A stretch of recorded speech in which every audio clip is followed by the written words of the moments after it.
Hey YouTube, what's going on?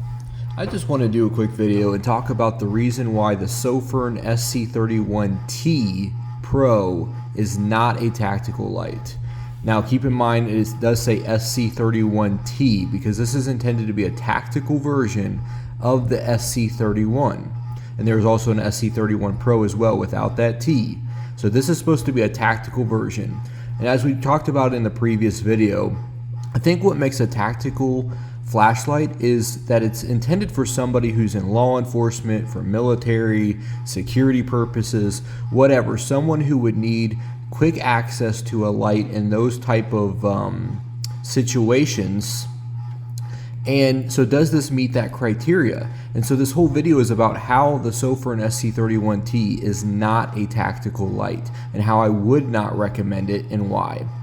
So first off, you've got something good about the light that I'll say is that this button right here stays on green while the light is off.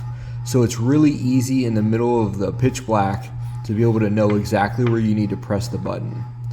But that also brings us to the bigger issue here, and that is the fact that you need to press the side button instead of the tail switch. So let's look at what I consider the best tactical user interface on the market, and that is the ThruNite BSS V5. And so with this light, yes, there's a side switch that you can go into that you can use and do your normal user interface on. However, in those type of situations, when you're in a high adrenaline situation and you need to use a light quickly and you need to use it, for whatever reason, you can just come right back here and hit that switch right there, whether it be momentarily or to click it on and to turn it off. Whereas with this light right here, if you press that button, nothing happens. Press it again, nothing happens.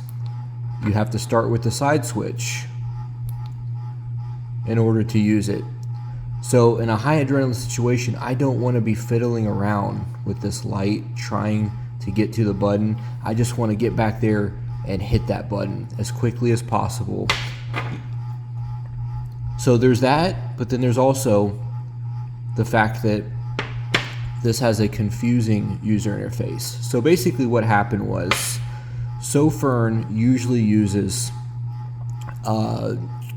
a user interface considered Android. There's Android 1, there's Android 2, and this is a great user interface. Excuse me. Most flashlight enthusiasts are going to want Android on their flashlight. They're going to want all the capabilities. And if you're already not aware, you should look into it because the graphs are really cool. You can customize the lights completely. You can customize temp regulation limits. You can customize how high or low your flashlight can even possibly go to. You can set it to candle mode or lightning mode. You can check the battery. There's just so many things you can do, and it's so customizable with Android. But the problem is that Sofirn tried to take Android for the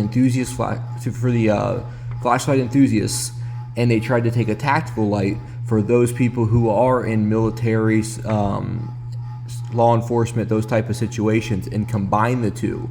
So what ended up happening was instead of combining the two, they did a half of a Sofirn. It's like a Sofirn light. I'm not sure exactly what they call the user interface on it, but it's like a light version of it, and because it's not full Android. But what they did was they made sacrifices to both of the fields, the tactical field and the enthusiast field, and what they ended up doing was taking a worst of both worlds. So this light is not what I would want to use in a high adrenaline situation. You also have to look at the fact that the buttons are confusing. So let's say that you do accidentally click that button while it's in your pocket, and then you go to fiddle with your light real quick and you go to turn it on, and now it's actually set to tail light version.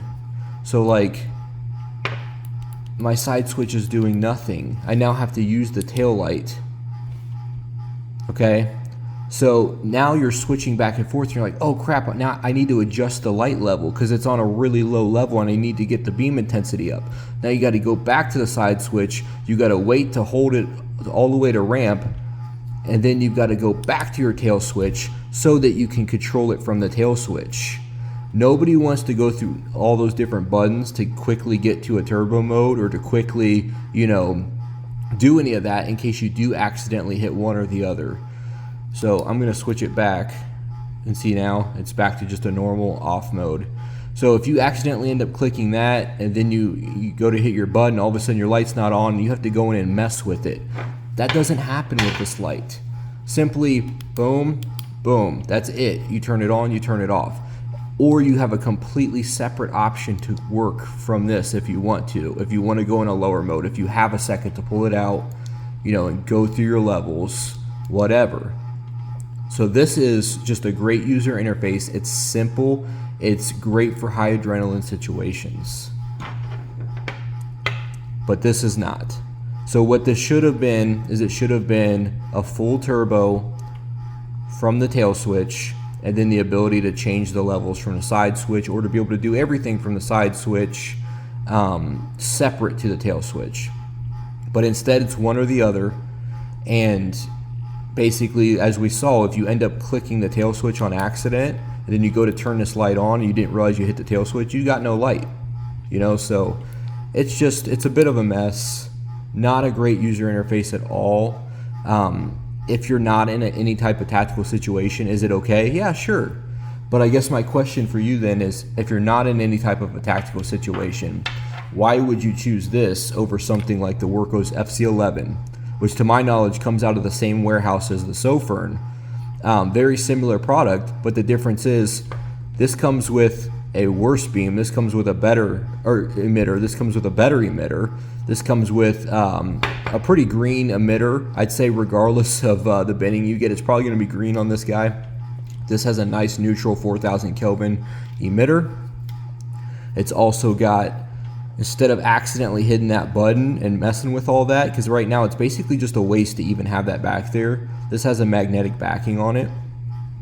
So I just really don't see the reason to possibly even carry this. You would only get this light if you wanted it for a tactical reason, and it does not serve those purposes. It's not a tactical light whatsoever, and I would say it's more of a hindrance than anything for a tactical light if you were to get it in that scenario.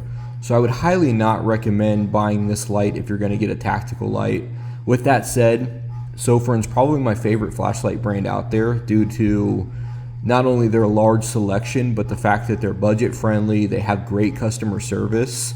So you could always just go with a regular SC31 or a Worco's FC11 if you want something similar but that doesn't have this waste of a button back here.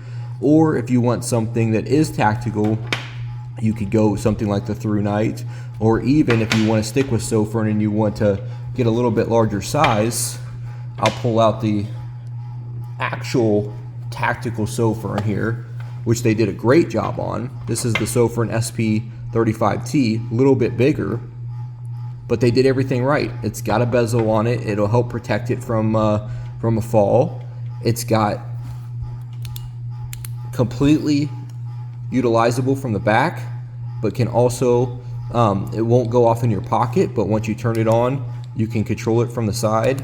I mean, it's absolutely just a great tactical light, and it does everything that the SC31T Pro does not do. So I'd highly recommend, if you want to stick with the Sofirn brand and you want a tactical light, if you're in law enforcement, military, you just like tactical lights, go with the Sofirn SP35T over the SC31T Pro. I just can't simply recommend it due to, the combination of a terrible user interface on top of if you accidentally click that button, a bad emitter choice, just overall not a great light. And on top of that, I'm going to show you a big issue with it here too. Let's say that you already went in and pre-figured this. You turn the brightness all the way up and then you set it to tail switch mode so that you can run it from the tail switch. So you did that ahead of time, right? Well, now you've got the issue of high adrenaline situation. Watch this. I'm going to fully, you can see if the light turns on. I'm fully clicking down on that button everywhere but the very middle. You're not seeing any light right now, but you can see that button going down. And I'm doing that all the way around. Now you can hear it and see it when I hit the very middle. See that? It's got a terrible mechanical button on it. It's only right there, just a little bump right there in the middle. Everything else, dead space. So if you're in a hydrodyna situation, you don't get that button just right, you're not clicking it. You've got to get perfectly in the middle.